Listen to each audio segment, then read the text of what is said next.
What's going on YouTube? It's your boy Dummy Wormy. I'm coming at you with another video, and it's been a little while since we last talked about this particular consultant organization known as Black Girl Gamers. And for those of you who are unaware of what Black Girl Gamers is, it's basically Sweet Baby Inc., but fully centered around injecting more black female identifying personalities within the gaming industry and utilizing that to help spread their own critical race theory, modern day progressive ideals throughout the video game cultures. And for those of you who might not be aware of some of the games that they have worked on, they famously worked on Square Enix's very own Forspoken. And their whole reason for going through this was to push more diversity and inclusion within the video game industry. They took what was supposed to be a JRPG built around a story made by a Japanese creator and decided to westernize it to push their own BS throughout the entire world. And after doing that, the obvious happened. Forspoken studio Luminous Productions has been shut down. It was a total failure. It was a total disaster. This was one of the many games that actually convinced Square Enix to cut all ties with the West, shut down all their Western branches, and move everything back to the mother base of Japan. We already know this, okay? This is all things that Black Girl Gamer's been a part of. The other thing that people recently found out about them was due to the Sweet Baby Inc. disaster, in which people started looking heavier into all these consultancy organizations. We ended up discovering something very interesting about Black Girl Gamers. They hire based on race. Forspoken consultant Black Girl Gamers appears to discriminate in their hiring practices while claiming they are being harassed. So what happened here? Famously, they tweeted out that they are solely looking for black women content creators, more specifically, black women identifying content creators, to work on Dungeons and Dragons content for some promotional brand work and to hit them up. Through this, people started digging deeper and deeper into Black Girl Gamers, and they did discover through their hiring practices, through all their very own practices, they only want black female identifying content creators and black female identifying employees to work for them. That's it. That's all they're focused in on. It's no real shock considering they're called Black Girl Gamers, but you cannot hire based off this. This is discrimination. This is discriminatory hiring practices and can lead to lawsuits against you. Well, because of that, people started pointing it out. They started pointing out how you are racist, how you are pushing this nonsense, how you are no better than Sweet Baby Inc., how you have just failed constantly as you push progressive modern day agendas throughout the gaming industry. Well, they basically came out here and began being very antagonistic towards everybody and laughing at people at the most inopportune times. The amount of harassment we've had recently due to this Gamergate 2 is not surprising. Gamers thought the industry revolved around them and their comforts, and now realizing it doesn't. Oh, gamers thought the gaming industry revolved around gamers. Interesting how they might have come to that conclusion, but yeah, Black Girl Gamers doesn't cater to gamers. Black Girl Gamers caters to ideology, and that is their only thing they care about. They don't care about putting out good games. They don't care about actually helping the gaming industry grow and become more successful. They just care about narratives, agendas, and modern day BS. We've had emails, comments, and threats, but you know what? We are not going anywhere.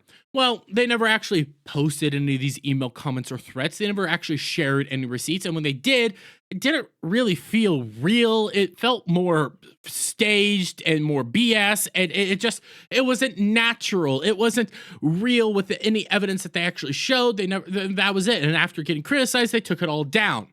Well, following this reporting from That Park Place, they decided to try to shut down That Park Place and cancel That Park Place for exposing them. Forspoken consultant Black Girl Gamers threatens legal action against That Park Place and claims they are committed to diversity and inclusion, including our non-discriminatory hiring practices. They sent cease and desist letters. They tried to silence journalistic outlets. Following this, they ended up getting smacked down by Ron Coleman, and basically nothing came of it. The whole legal system basically laughed at them. It went away, nothing happened, and this all pretty much ended back in April. Well, now that they failed to silence everybody, They're doing it all over again, but this time manipulating YouTube's copyright system to silence their opposition. Black Girl Gamers strikes popular video game YouTube critics Valiant Renegades and Hypnotic, claiming harassment and cyberbullying. Now, the thing is, they're not hitting anything out of the blue. They're hitting something very, very specific. And when we scroll down to Valiant Renegade's tweet on this, it gets kind of interesting. YouTube has suddenly blocked a video from April 2024, 8 months ago, claiming harassment and cyberbullying. And look at what it is. The timestamp in question that YouTube considers the violation is where I do nothing more than merely read the legal threat from Black Girl Gamer's lawyer made against That Park Place news network. So the legal threat that you sent out, the legal notice that you sent out to That Park Place to try to silence That Park Place, to try to stop them from reporting on you any further, that's what you're hitting. Interesting, huh? Interesting how that's going around. Interesting how you're trying to copyright takedown and say that they're harassing you when they're reading your own legal notice that you sent to them. Makes it look like you're trying to silence them again by attacking them even more and harass them even more. Black Girl Gamers were the ones trying to legally bully a news organization for the crime of journalism.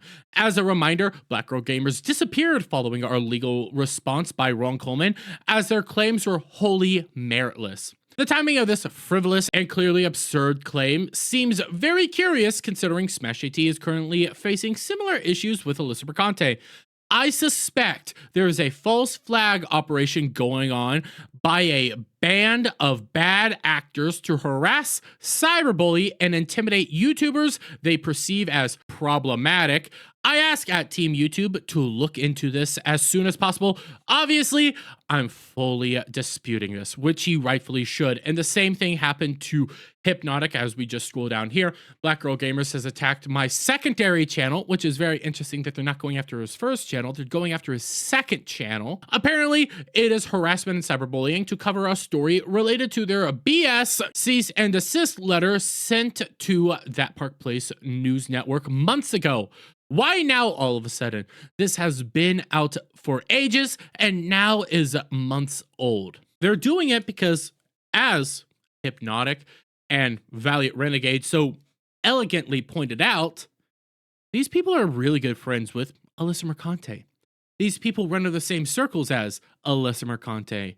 And it becomes even more evident that they're all in the same circles, because we're going to come over here to another time where Black Girl Gamers decided to silence their opposition and got smacked down for it.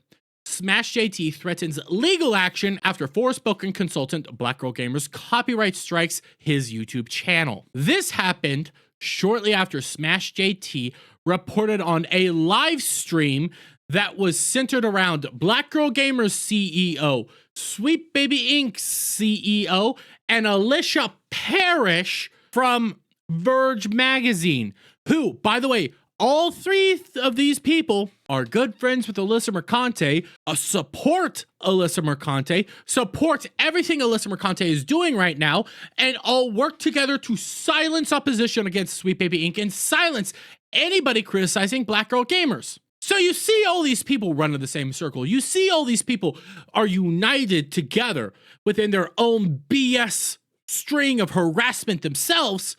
So instead of accepting accountability, instead of realizing that nobody likes them, instead of realizing that the legal system won't help them, they're going to run gay ops and try to shut down their opposition that way by abusing YouTube's copyright system and silencing anybody that talks ill about them, and more specifically, silencing anybody that talks about their own legal notice that they sent out. We screwed up in trying to silence all you, so now we're just gonna do it again, but this time we're gonna use YouTube to do it. This here is why these people are awful. This here proves that these people are just downright evil, manipulative piles of garbage.